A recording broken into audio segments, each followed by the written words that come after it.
कके करे जावा कठोर पापा करी हो विदाई हो। डोलिया कहारे उठाई जनी रोई हो तू भाई हो।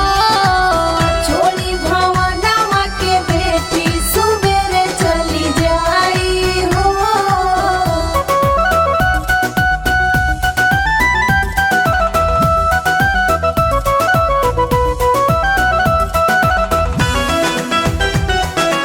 गरिमा रिकॉर्डिंग स्टूडियो बोईसर।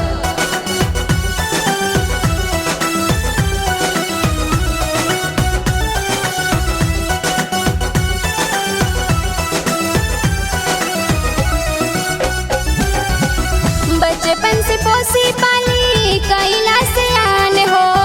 जागे बैठाई पापा देला कन्या दान हो।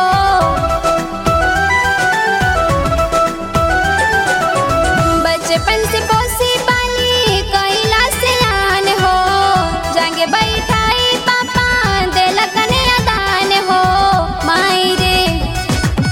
माई रे तोरा के छोड़ी हमें चली जाई बे हो।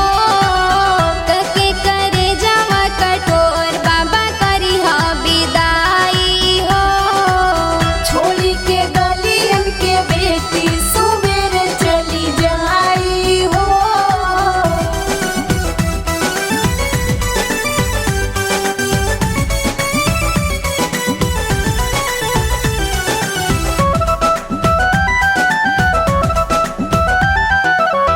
खेलत कूदत रही घरवा अंगनवा।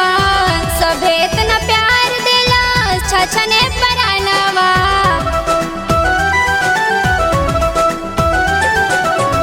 खेलत कूदत रही घरवा अंगनवा। सभे इतना प्यार देला छछने परानवा।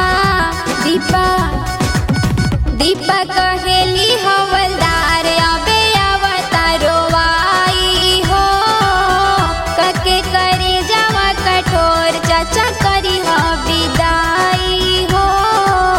छोड़ी के सखियन के बेटी सुबेरे चली जाई हो। छोड़ी भवनवा के बेटी सुबेरे चली जाई हो। गरिमा रिकॉर्डिंग स्टूडियो बोईसर।